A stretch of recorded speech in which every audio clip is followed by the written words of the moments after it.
On croit tout savoir, tout connaître de la montagne, de ses éternels décors majestueux et fascinants, de ses sublimes paysages accrochés au pied des dieux.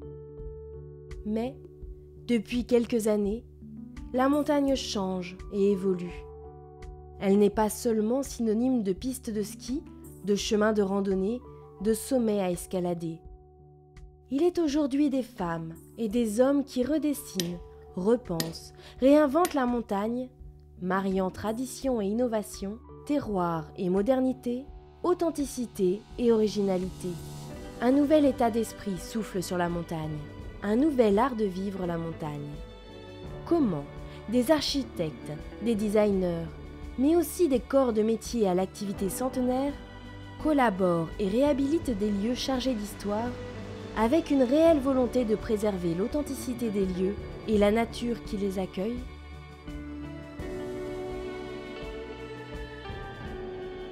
Situé à 1913 mètres d'altitude au cœur du massif du Mont-Blanc, célèbre pour son emplacement proche de la mer de glace, l'hôtel du Montanvert a récemment fait peau neuve. Ce témoin de l'histoire de l'alpinisme, construit en 1880, revêt aujourd'hui un costume mêlant histoire, tradition et modernité. On dit souvent sans chichi, c'est-à-dire qu'on a juste l'essentiel, on a tout ce qu'il faut pour bien dormir, avec une salle de bain, voilà, tout le confort nécessaire actuel. Mais il n'y a rien de plus. Après, tout le reste de l'expérience se fait dans l'échange qu'on va avoir, que ce soit avec le personnel ou avec le reste de la clientèle. Une fois le dernier train descendu en fin de journée, on est de nouveau seul au monde. Le seul accès, c'est le train. Donc quand il n'y a plus de train, on peut monter que à pied en été. En hiver, c'est pas possible. Donc on est un peu au bout du monde. Et là, il se crée toute la magie du lieu, quoi.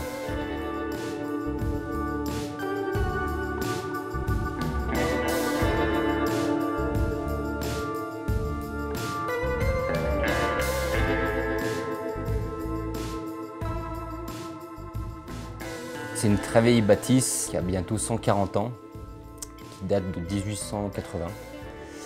Et elle a été créée à la suite de l'engouement des gens qui ont commencé à découvrir la haute montagne et principalement ici ce qu'on appelait à l'époque les glacières et donc ce fameux glacier de la mer de glace. Et l'évolution donc de la visite de ce site a amené à la création en premier lieu en 1836 d'une auberge qui est juste au-dessus, à côté de l'hôtel actuel. Et quelques années plus tard, vu l'engouement encore grandissant de ces visites, la création donc de l'hôtel du Montanvert pour une ouverture en 1880. À cette époque, les gens montaient encore avec les mulets et les guides de Chamonix, donc à pied. Les gens qui viennent sont plutôt une population de bourgeoisie, de gens de culture, de scientifiques, d'écrivains, qui ont eux aussi permis de faire connaître donc le site du Montanvert.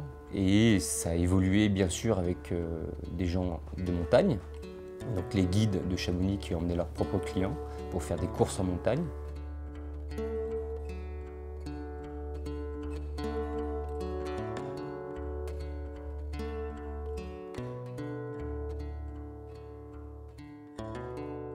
Ça a évolué bien sûr dans le temps, dans les standards d'époque.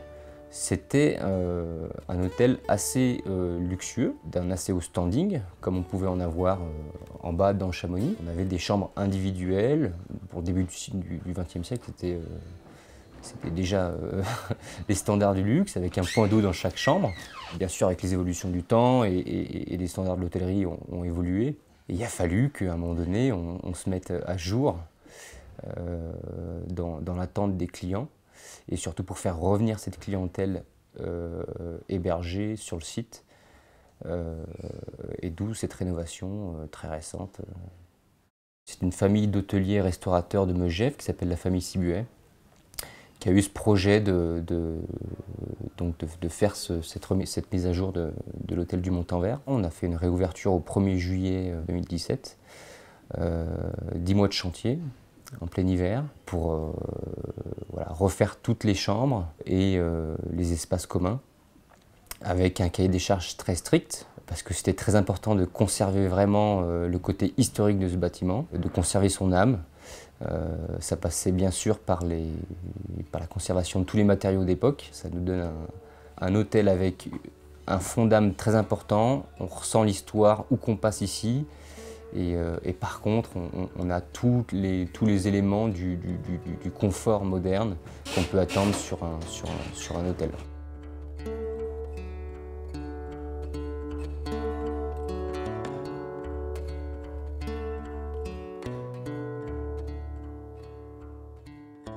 Les gens qui sont venus ici il y a 40, 50 ans, qui repassent sur le site du Montanvert, déjà il y a bien sûr le choc avec l'évolution du glacier, qui est énorme, mais il y a aussi la redécouverte de l'hôtel, et surtout c'est le témoignage aussi des gens de la vallée qui reviennent ici et qui ont été très soucieux de voir un peu ce fleuron de la vallée à Chamonix évoluer, mais qui quand ils mettent finalement les pieds dans l'hôtel retrouvent une vraie âme d'antan. C'est un peu une renaissance du lieu et c'est accueilli très chaleureusement en tout cas.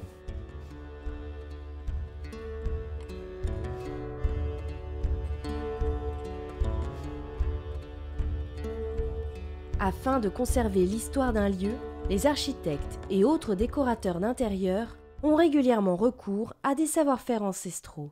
Quittons la mer de glace et traversons le massif du Mont-Blanc pour partir à la rencontre de Sébastien Franière, cristallier passionné de montagne, sur le massif du Trien, en Suisse.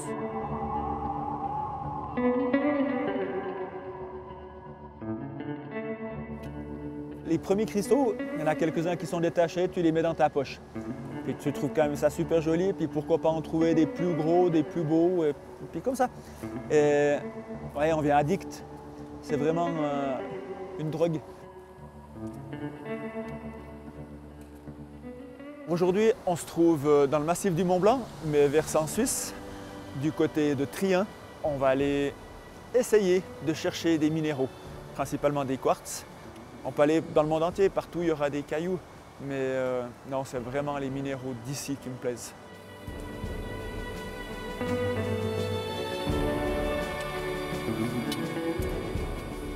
Maintenant, il nous reste encore à traverser une partie de forêt, c'est des zones qui sont mis là après leur trait glaciaire.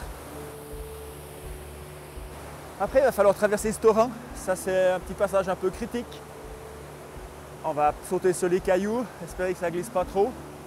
Et longer après dans les dalles, monter tranquillement. Après, on va aller voir sous ce glacier là à droite.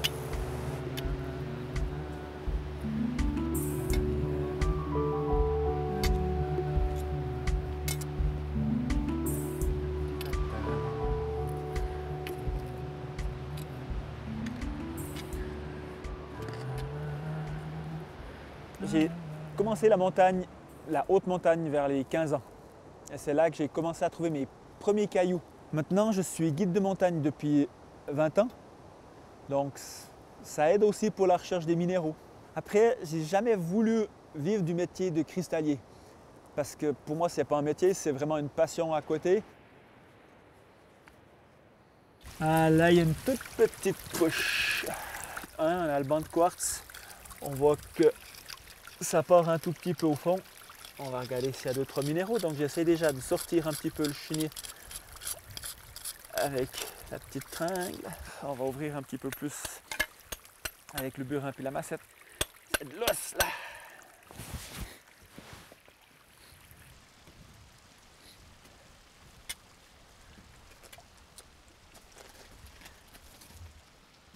C'est un endroit pour nous qui est privilégié parce que c'est le dernier endroit qui a été dégagé par la glace. Mais par contre, c'est aussi un endroit qui est super dangereux. Donc il faut faire un petit peu gaffe à ça. On a quand même bien quelques cristalliers. Alors peut-être quelqu'un est passé hier ou il y a 2-3 jours. Si il a fait l'acquisition d'une poche, il a trouvé une jolie petite poche, puis qu'il n'a pas pu finir de travailler, ce qu'on fait, c'est qu'on laisse un outil avec son nom ou la date. Et puis comme ça, on sait que c'est déjà à quelqu'un. Et puis pendant 2 ans, ça lui appartient. Il n'y a que le premier qui gagne en tant que cristallier. Le deuxième, voilà, c'est la clé reste. Ah, ça c'est pas mal. Avant, grattant, en tapant, ça sonnait creux. J'y tape un peu plus avec le burin. Ça s'est ouvert un petit peu derrière. Il faut toujours faire attention de ne pas casser des pièces. Elles ont en gros 20 millions d'années, celles qu'on ramasse maintenant. Ce serait bête de les casser en 5 minutes. Ouais, c'est pas grand, mais c'est des petits quartz.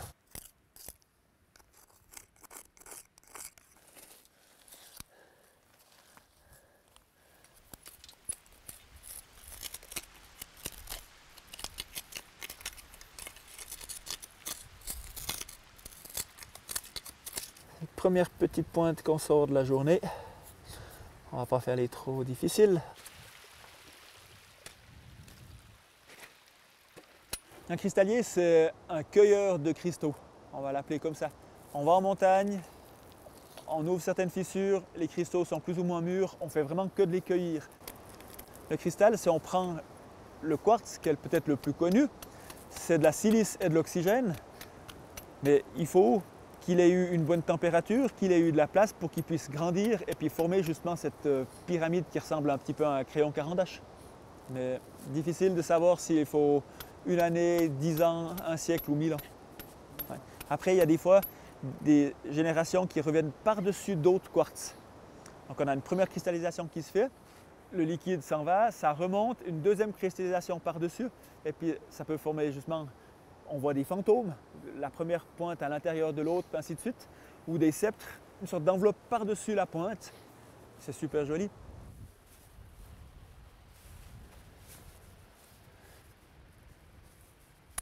On a 2500 minéraux dans le monde qui sont répertoriés pour l'instant. Il y en a encore qui ne sont pas connus. Alors certains sont mini qu'on ne voit pas à l'œil nu, donc c'est vrai qu'on les a peut-être jetés en bas le talus. Mais on va dire qu'il y a quand même une bonne trentaine d'espèces qui sont centimétriques, même plus certainement au niveau du monde, mais dans les Alpes je parle.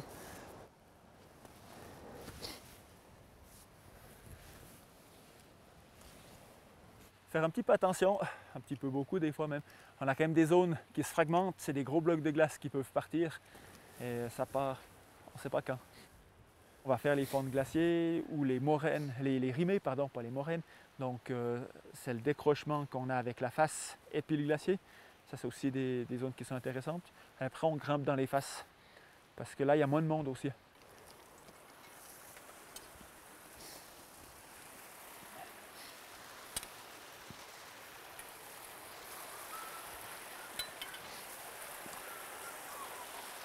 Quand j'arrive sur un nouveau site que je ne connais pas, je vais déjà regarder un tout petit peu le rocher, dans quel sens il est positionné.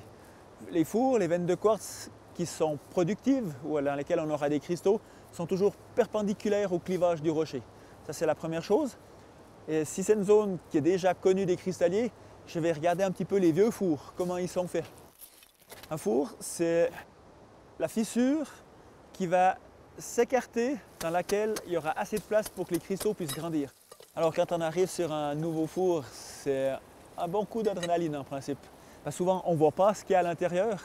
Alors déjà on l'ouvre, après on essaie de passer la tête, on regarde un tout petit peu comment c'est, on voit peut-être une partie des pointes. Alors c'est seulement quand on met la main à l'intérieur puis qu'on va aller chercher, qu'on commence à sentir un tout petit peu les faces. Et puis ça va être la surprise au moment où elle sera vraiment d'or.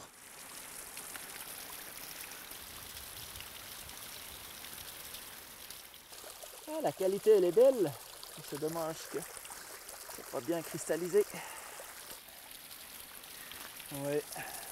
Là, c'est un contact avec la roche. On voit bien l'empreinte de la roche là. Ouais. Puis des fois, ça peut être des contacts avec d'autres quartz. Ah, ça va pas. C'est un quartz qui était collé contre, plaqué contre, pas collé. Parce que s'il était collé, il resterait, ça peut être joli. Mais juste à l'empreinte du quartz.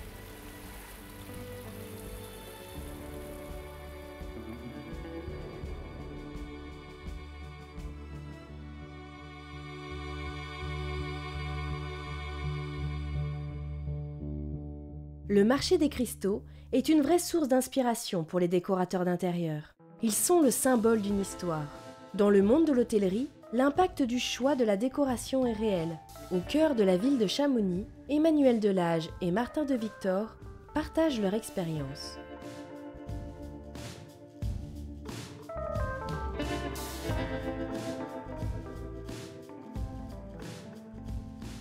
L'hôtellerie bouge beaucoup à Chamonix et partout. Après, ce qui est intéressant ici, c'est 3 concepts d'hôtels qui sont complètement différents, qui sont dans le même quartier, qui sont en centre-ville, au calme. Donc là, il y a une vraie réponse. Les gens peuvent basculer d'un hôtel à l'autre. Et il y a un vrai confort du centre-ville à pied, au calme, qui est une demande aujourd'hui importante dans la clientèle.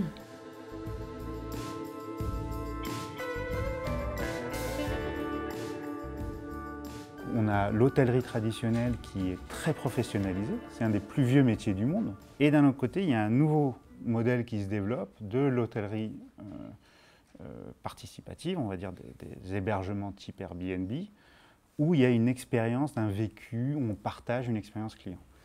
Et c'est comment on arrive à relier ces deux, comment on arrive à apporter la professionnalisation de l'hôtellerie à l'expérience locale. Le dernier qu'on a ouvert, c'est-à-dire le chalet Whymper où je suis là maintenant, c'était une opportunité d'un chalet qui était à vendre en plein centre de Chamonix. Edward Whymper, c'est un fantastique alpiniste anglais qui a beaucoup voyagé. Et on veut que ce chalet soit un peu une halte d'étape dans un voyage, en fait. Ce qui est intéressant dans ces projets hôteliers, c'est de à chaque fois raconter une histoire, en fait. Il faut un fil directeur un petit peu, qui va donner la décoration d'une manière assez simple par la suite. Il faut garder ça en tête, l'histoire. Ici, il y avait le côté un peu ethnique aussi, parce que Whymper a fait des sommets dans la cordillère des Andes, c'est pas que Chamonix, d'où on retrouve le côté un peu ethnique dans le spa. On a voulu aussi intégrer dans la décoration des cristaux, des pièces importantes dans la vallée de Chamonix, parce qu'il y a beaucoup de cristalliers. Là, c'est un cristal de Jean-Franck Charlet. Et Whymper, étant un grand alpiniste, était aussi amoureux de ces pierres. Il faut avoir les artistes sur place, il y en a bien sûr, mais c'est sûr qu'on essaie au maximum de faire travailler les gens d'ici et les créateurs de mobilier, de tableaux d'ici.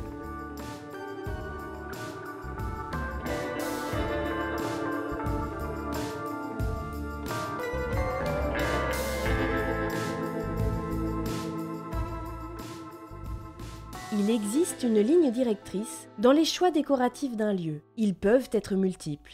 Mais, en montagne, on ressent un réel engouement pour la tradition et l'histoire. Serait-ce une première approche de ce que l'on appelle l'esprit montagne? À Méribel, le salon Alpôme est un événement de référence dans l'art de vivre en montagne.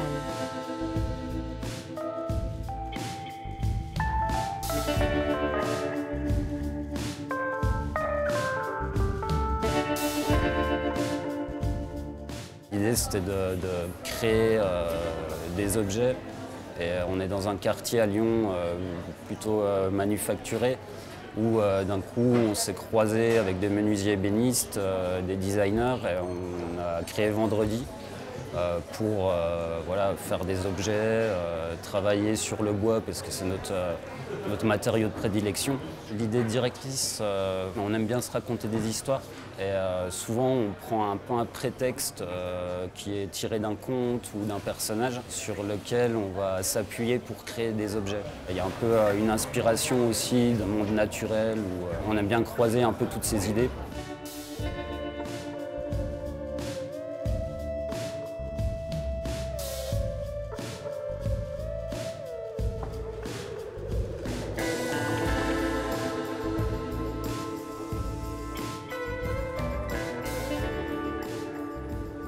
Avant tout, Alpôme, c'est un rendez-vous, plus qu'un salon. C'est un lieu où se rencontrent les professionnels de l'aménagement, de la décoration, de la rénovation, les propriétaires d'appartements, de chalets, mais aussi les élus, les offices du tourisme, les acteurs de la montagne, qui tous ensemble ont envie d'œuvrer pour rénover nos appartements, nos chalets, qui font finalement la richesse et l'attractivité de notre territoire.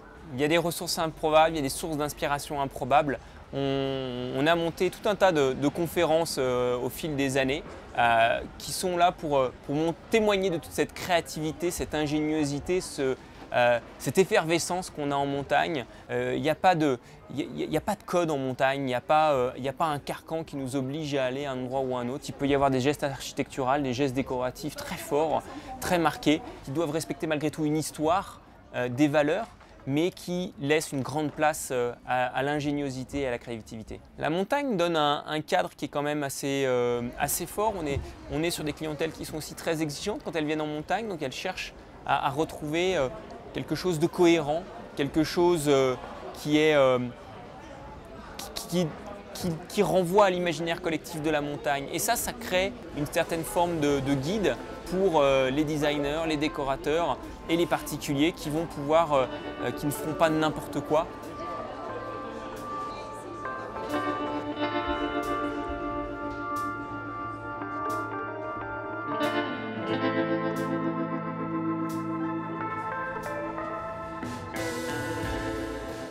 Il y a un style différent. En fonction des vallées, il y a un style différent. Et ça, c'est quelque chose qui est important, même entre les stations. On a la chance d'avoir Alpôme qui se tient à Méribel, qui se tient à Combloux en alternance. On n'a pas du tout les mêmes chalets, on n'a pas du tout les mêmes aménagements. À Méribel, il y a énormément de bois, alors qu'à Combloux, on est beaucoup plus sur la pierre. Donc oui, il y a des différences. Vous allez dans les Alpes du Sud, dans les Pyrénées, dans le Jura, dans les Vosges. Ce sont autant de diversité qu'il est important de préserver. Et c'est ce qu'on essaye aussi de montrer à Alpôme, c'est de montrer qu'il n'y a pas une déco-montagne, mais bien des déco-montagnes.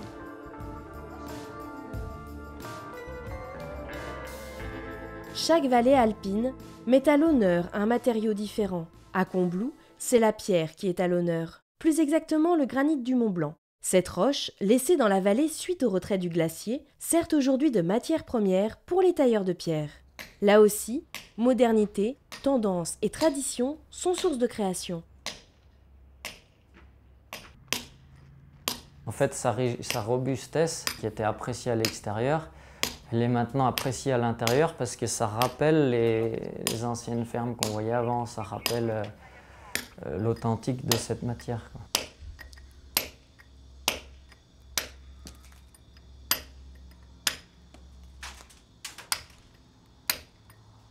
L'entreprise Lorenzio, c'est une entreprise familiale, donc on a hérité de notre père.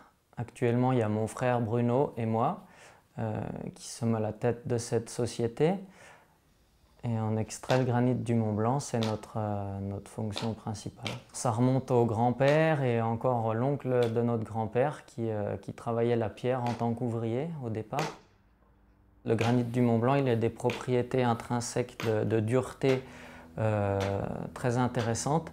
Et ils étaient payés à tâche, donc ces ouvriers-là, pour fendre des blocs de granit en forme de meule pour presser les olives en Algérie. Et après, il y a eu d'autres demandes pour les constructions, la pierre à bâtir, les entourages de portes, de fenêtres, les escaliers. Comme le granit ne pourrit pas, il était très adapté dans notre région montagneuse, avec les intempéries, la neige, le froid.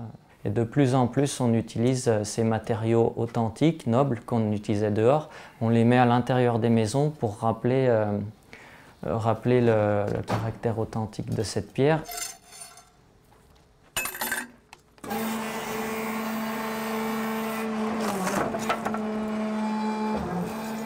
Bon, ben, la première, elle est mauvaise.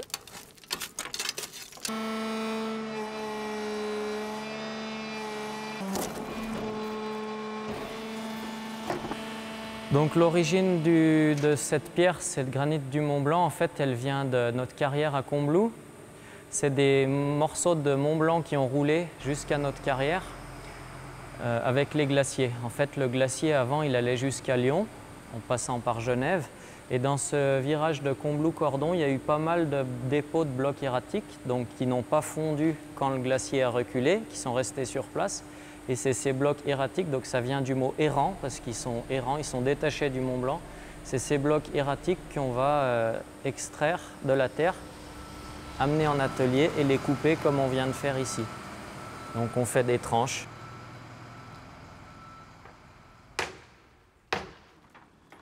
Le granit, que ce soit celui du Mont Blanc, celui de Bretagne ou d'ailleurs, en tout cas en France, c'était le même jus. Donc du magma qui a cristallisé il y a 140 millions d'années. Donc il y a 140 millions d'années, c'est devenu du granit. Et après cette cristallisation, la mer a déposé des sédiments sur cette couche de granit. Donc vous avez une couche de granit en bas, une couche de pierre sédimentaire, donc plus tendre, au-dessus de la couche de granit. Et quand l'Afrique et l'Europe sont rencontrées, la couche de granit qui est dure en bas a perforé la couche de sédiment qui était plus tendre en haut. C'est ce qui a donné, donc pour notre cas ici, les Alpes. La force du granit du Mont Blanc par rapport à tous les autres granites, c'est qu'il a une veine. Quand on va mettre des coins et fendre le bloc, il va s'ouvrir et faire une belle tranche. Donc c'est pour ça que de plus en plus on vend des cheminées rustiques, irrégulières, Courchevel, Chamonix, Megève, dans des stations renommées, parce que c'est un granit qui fend très bien. Par contre, cette veine, c'est aussi un problème parce qu'on peut fendre la pierre que dans un sens et pas dans l'autre. En plus, esthétiquement, il est différent des autres. Il y a une hétérogénéité qui est très recherchée. Ce n'est pas des petits points comme du ciment ou du granit qui est en Asie ou au Portugal, etc. Mont Blanc, lui, non, il a des gros grains, des petits grains, c'est mélangé. Et on voit vraiment la veine du granit, on voit vraiment son authenticité.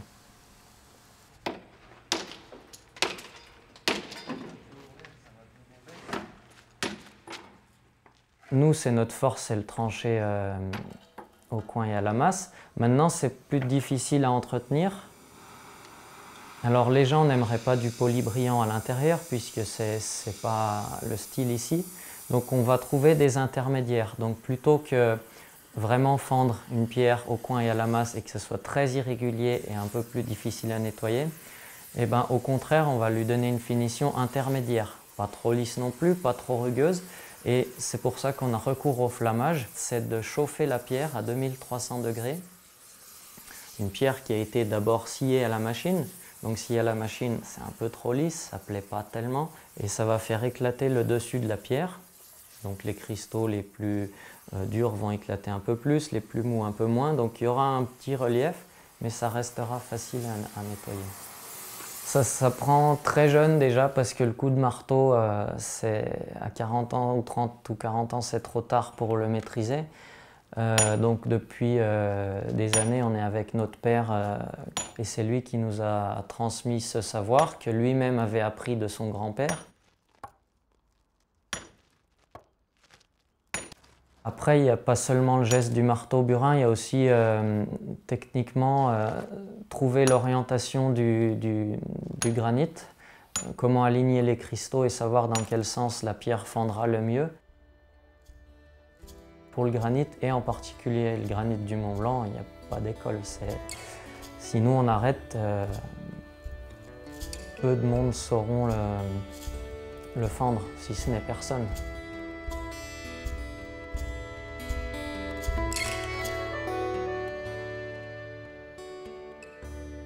La taille de la pierre est un métier vieux comme le monde. Le granit donne un charme antique à la décoration montagnarde. Mais il n'est pas le seul. Le bois est aussi une des matières premières des artisans locaux, notamment dans la construction de chalets. À Briançon, les chalets Bérou sont les témoins d'un savoir-faire d'exception. Il faut que ce soit un lieu un petit peu chaleureux, cocooning, avec des matières un peu chaleureuses, forcément. Et à la base, c'est vrai qu'on est des charpentiers, donc on aime cette charpente de ce bel ouvrage, en fait.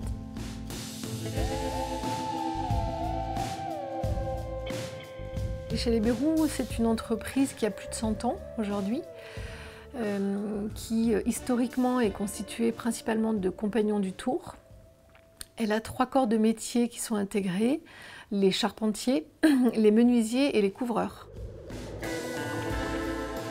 Elle est venue à Briançon à l'époque pour construire les bâtiments de l'armée, un petit peu. Et elle s'est installée à Briançon et on a commencé à construire des chalets. Et aujourd'hui, elle continue. La méthode de construction, oui, c'est un mélange de poteaux-poutres ossature bois. Donc c'est vrai que c'est ce qui fait qu'on a les charpentes qui sont apparentes, elles sont structurelles. Donc ça, c'est vraiment le savoir-faire aujourd'hui des chalets Bérou, c'est de travailler principalement le bois de mélèze, le bois de pays.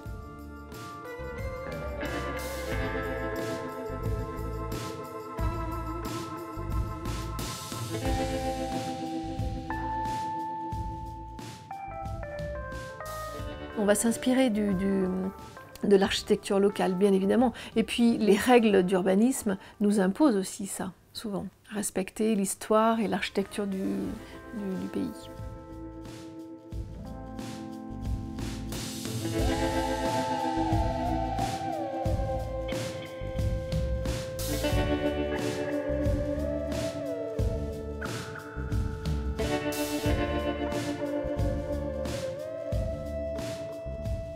Ça fait à peu près une dizaine d'années qu'on a développé un service d'aménagement intérieur et de décoration.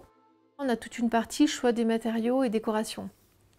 Et là, soit on travaille avec des décorateurs que peuvent avoir des clients ou quand ils ont envie, soit on le fait nous en interne, on a ce savoir-faire aujourd'hui. Et pour ça, en fait, on travaille avec des partenaires qui peuvent être l'Atelier des Frères, Arpin, les gens d'en haut, pour la partie tissu, confection, parce que ça c'est un autre métier, c'est pas notre métier. Mais du coup on va essayer de s'allier avec des partenaires qui nous ressemblent et de pouvoir offrir aux clients du clé en main. En termes d'aménagement et de décoration, je dirais qu'on est tout le temps resté sur des choses simples en fait. Le bois est très présent quand même dans un chalet de par sa charpente et son bardage et son sol, hein, parce que souvent on est en parquet chêne ou en carrelage, mais très souvent on est en parquet chêne dans les pièces à vivre. Donc la tendance elle est vraiment à la sobriété. Trouver en fait l'équilibre entre la tradition et la modernité. Les tendances sont beaucoup au bois chauffé, au bois thermo en ce moment.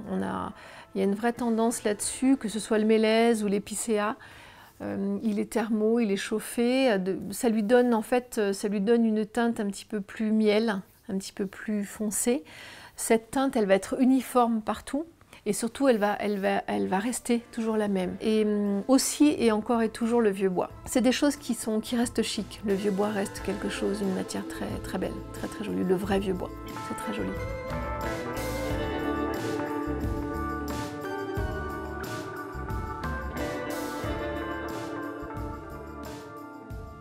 Le style montagne ne s'arrête pas seulement au bois et à la pierre.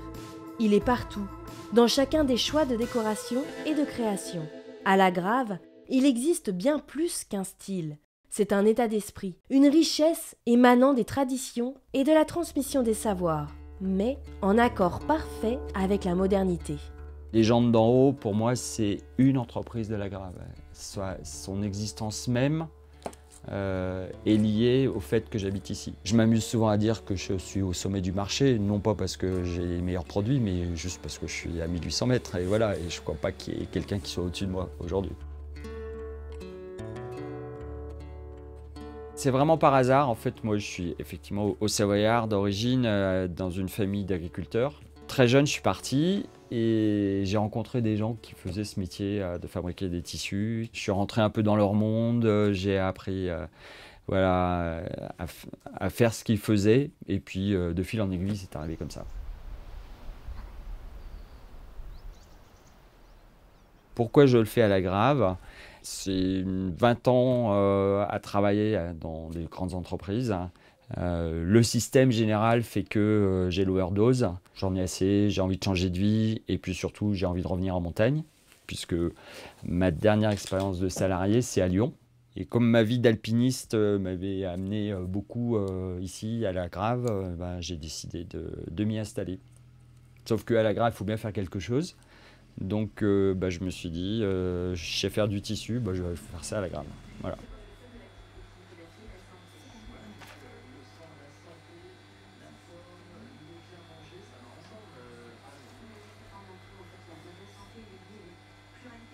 Les gens d'en haut, c'est né en octobre 2000. On est quand même à 1800 mètres d'altitude. On est le dernier village de la vallée. 50 mètres après l'atelier, il n'y a plus de route, hein, c'est terminé. Pour moi, ça fait partie de la vie en montagne. Vivre à la Grave, c'est extraordinaire, mais il faut aussi pouvoir en partir pour voir d'autres endroits, d'autres vallées, d'autres massifs, d'autres façons d'aménager les choses. Et c'est très différent sur tout l'arc alpin. Moi, je travaille à peu près dans tout l'arc alpin. Je travaille aussi dans les Pyrénées. Et les cultures, les modes de vie, l'architecture varient de vallée en vallée. Donc il faut s'imprégner de tout ça pour faire des tissus. Et j'essaye de, petit à petit, au cours de ces 18 ans, de créer, pas un style, parce que je n'ai pas cette prétention-là, mais en tout cas d'avoir une collection qui, au fur et à mesure des années, essaye d'exprimer ce que moi je ressens dans l'art de vivre en montagne.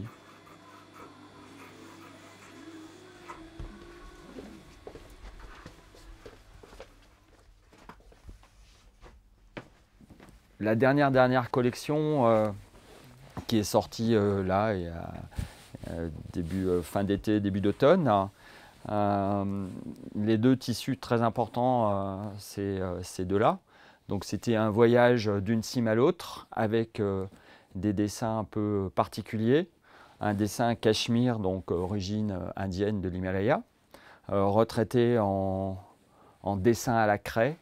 Et puis ce dessin-là, un peu plus particulier, qui a presque une inspiration orientale. Et en fait, ce sont des signatures de paysans savoyards du village de Sixte, du 19e siècle. Voilà. Et en fait, les gens, ne sachant ni lire ni écrire, faisaient des signes, des bâtons, des croix, des triangles pour se reconnaître.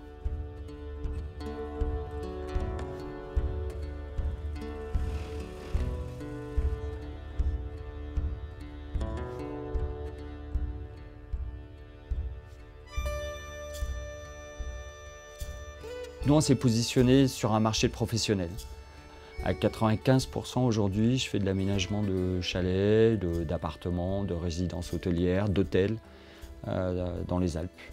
Voilà. Après, j'ai fait aussi des appartements en plein centre-ville. J'ai fait un appartement à Moscou, j'ai fait un appartement à Paris, à Londres. Le tissu, c'est un produit qu'on a en permanence autour de soi, qui doit être beau, mais utile aussi. Je ne suis pas du tout dans l'esprit artiste. Voilà. Je pense que le tissage, c'est un art appliqué. Donc il faut avoir un beau produit bien pensé et qui correspond à des caractéristiques techniques. Donc ouais, j'ai tout ça dans mes créations, mais il y a aussi une histoire derrière. Il y a un nouveau chantier qui est rentré, c'est un restaurant dans les Pyrénées qui s'appelle le Cocardi. Donc il y a des rideaux comme ça dans ce tissu en drap de laine rouge, avec des banquettes, donc recouvrir des coussins. Quand j'ai créé Les gens d'en haut, c'était le tout début du style montagne, entre guillemets. Il faut rendre hommage à Angélique Buisson, qui avait créé la marque Angèle des Montagnes. Je pense que c'est vraiment elle qui a inventé, entre guillemets, ou réinventé en tout cas, le style montagne. Voilà. Et qui l'a mis au goût du jour, à la mode, qui a fait prendre conscience aux gens que vraiment à la montagne, on pouvait faire une décoration particulière, adaptée à cet endroit. À cette époque-là, le style montagne, entre guillemets, il explose. Tout d'un coup, on le découvre et on a fait des choses un petit peu premier degré, j'ai envie de dire, parce que tout d'un coup, on mettait des tissus avec des sapins, des chamois, des bouquetins, des marmottes, des cœurs. Mais c'était nouveau. Et puis, on a fait des choses plutôt jolies, plutôt bien réussies, mais très tradition. Ça a duré un temps. Et puis, à un moment, je pense que les gens ont eu une espèce d'overdose de tout ça, parce que aussi, on l'a vulgarisé à outrance. Là, assez bêtement, après, je pense qu'on est passé au style où on voulait plus rien qui évoque la montagne. Une fois qu'on était dans l'intérieur, on ne savait pas trop si on était au centre de Londres ou à Tokyo, parce qu'il n'y avait plus rien qui évoquait la montagne. Et je pense que ça a été quelques années assez vides et sans intérêt. Moi, je me suis remis en cause à ce moment-là et je me suis dit, bon, les vaches, les sapins, les marmottes, les chamois, c'est fini. Donc il va falloir trouver une autre ligne. Et c'est ce que j'ai fait en fait en cherchant des inspirations dans ce qui m'entoure et puis sur tout ce qui peut être la vie en montagne, que ce soit la vie traditionnelle ou la vie sportive. J'ai fait des collections sur le freeride par exemple. Voilà, ce que je voulais, c'était retranscrire aussi la vie d'aujourd'hui, quoi.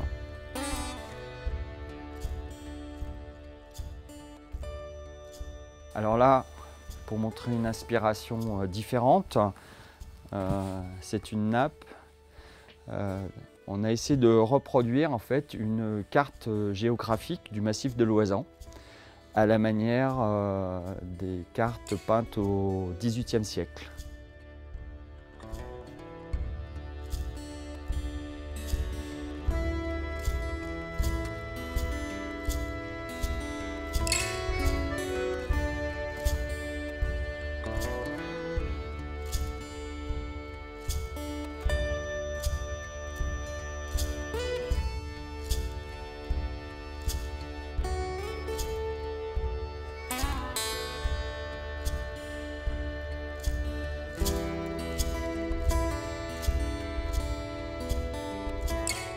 La décoration montagne reste un symbole de ces majestueux lieux. Elle a évolué et se modernise de jour en jour sans perdre ses valeurs et ses origines. Aujourd'hui, nombreux sont ceux qui s'amusent avec et qui l'innovent. Grâce aux idées originales et incongrues, on peut constater que l'esprit montagne s'enrichit. Valérie Pache, créatrice de robes, est l'exemple parfait que l'esprit montagne a du sens, au-delà de l'esthétique et de l'histoire.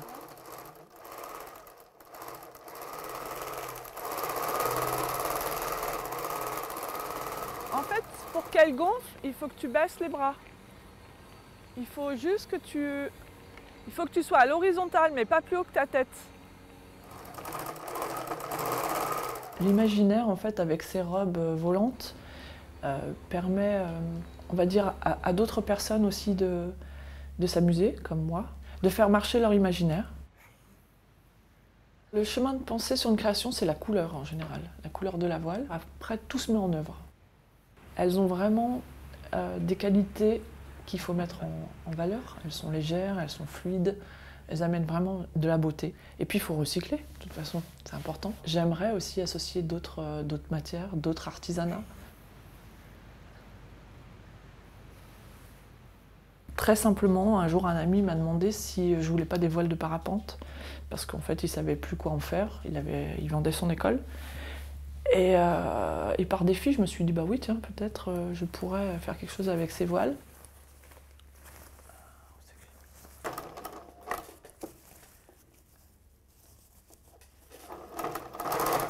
En fait, la voile, elle est en fait très très lisse. Donc dès qu'on commence à travailler avec, on peut vraiment finalement la travailler comme on a envie. Il y a des contraintes par rapport à la voile, puisqu'en fait, c'est des bandes à peu près de 50-60 de large sur 1 mètre, enfin 2 mètres, je pense, à peu près. Mais une fois qu'elles sont assemblées, on recrée en fait on peut recréer complètement un tissu différent, nouveau. Avec ces voiles de parapente, je me suis dit, qu'est-ce que je peux créer, parce que bon, c'est des voiles qui sont effectivement perméables à l'air, c'est pour cette raison qu'en fait on les recycle, mais aussi elles sont imperméables à l'eau, donc mettre sur la peau une matière imperméable, c'est un peu compliqué. Donc il a fallu en fait que je teste, que j'essaye, et une fois que j'ai fait mes tests, j'ai eu la chance de voir qu'il y avait un salon qui existait à Paris, qui était sur la mode éthique. Donc là j'ai fait mon premier salon et j'ai vu à quel point il y avait un intérêt pour la mode éthique et puis à quel point ça faisait sens en fait pour moi. Pendant la COP21, j'ai contact avec la Fédération française de parachutisme Et donc j'ai signé un partenariat avec eux pour recycler leurs voiles. Donc là ça ouvre encore plus de possibilités pour moi. Donc j'ai des robes qui vont finalement faire des shootings un peu partout dans le monde. Là, il y en a une qui est partie à Hawaï.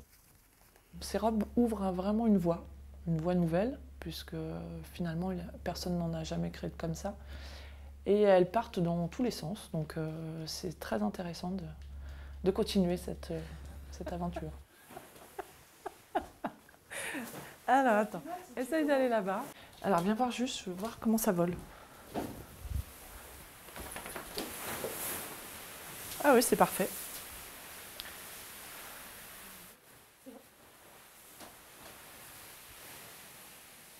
Il y a des défilés tous les ans qui sont prévus, donc des défilés de mode éthique, comme celui donc à Genève, où je sais que je vais présenter des créations. Et ce qui est très curieux, c'est que finalement, portées dans différentes circonstances, elles vont donner un autre effet. Le fait en plus qu'elles soient volantes de par la matière volante est vraiment une source d'étonnement pour moi, comme je pense pour les autres. La mode éthique a permis en fait de faire naître finalement ces robes-là, puisque c'est dans ce cadre qu'on peut les présenter aussi au public. Donc avec l'engagement écologique qui va avec.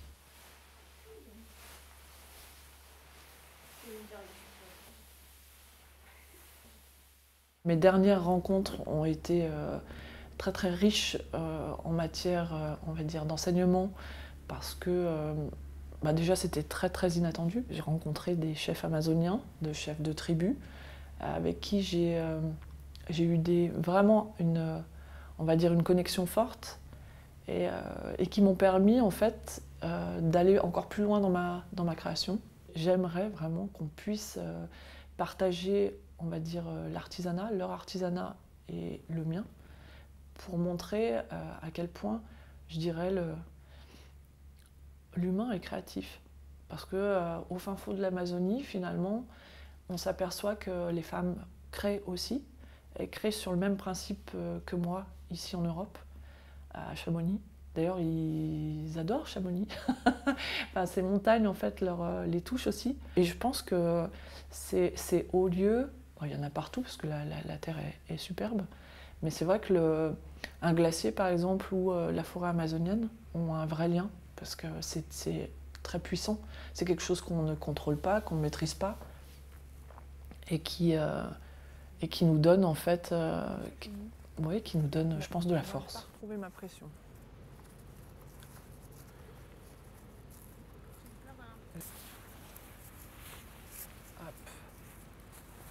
C'est trop bizarre ça. Ouais. Ah ouais.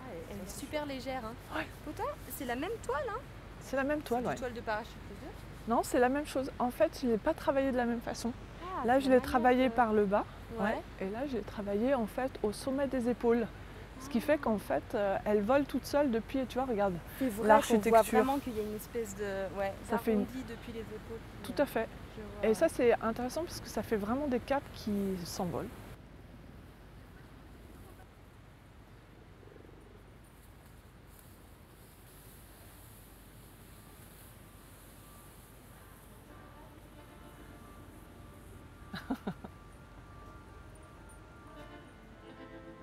Alors que Valérie Page développe sa passion dans la vallée de Chamonix, le cueilleur de cristaux, Sébastien Franière, fait vivre chez lui les trésors du massif.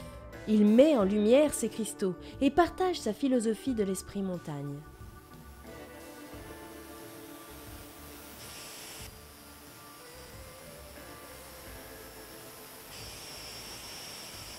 Le plus grand plaisir, je pense, c'est quand même d'aller en montagne, de les découvrir pour la première fois. On les met à la lumière, on les sort du trou. Ça, c'est la belle découverte. Après, souvent, ils sont sales. Donc, la première chose que je fais quand j'arrive ici, je vais bien les nettoyer. Après, on va voir déjà comment ils sont. Peut-être faire des traitements un petit peu plus forts avec certains petits acides pour enlever certains dépôts. Tout se recycle, hein, même dans la rivière ou dans la nature. Là, typiquement, c'était une carotte d'un vase que j'ai repris. J'ai refait un trou à travers. Je l'ai poli. Cette partie-là, elle est brute. C'est la partie du caillou normal. Et là, comme ça, on a vraiment la serpentine qui ressort bien quand elle est polie. cette façon différente de faire de la montagne. On la fait plutôt de long, large, en haut, en bas, dans tous les sens. On s'en fout, plus on se perd, mieux c'est, parce que plus on a de chance d'aller dans des endroits où on n'a jamais mis les pieds. Et puis ça recharge pas mal les batteries, d'être dans des endroits où presque personne n'y va. On est déjà tellement dirigé dans la vie.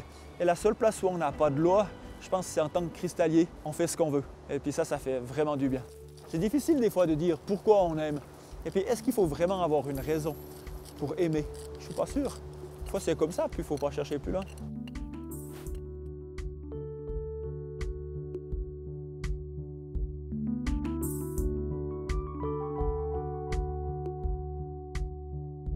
C'est à travers les massifs et les vallées, et au fil du temps que l'esprit montagne a évolué.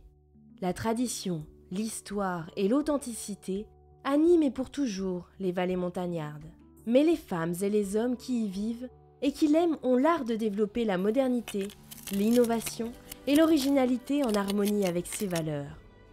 Ils ont réussi à s'adapter aux problématiques modernes, telles que l'écologie, tout en respectant leurs origines. Le style montagne est bien plus qu'une décoration.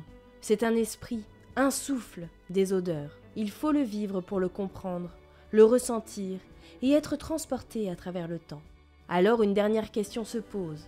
Est-on prêt à vivre cette expérience ?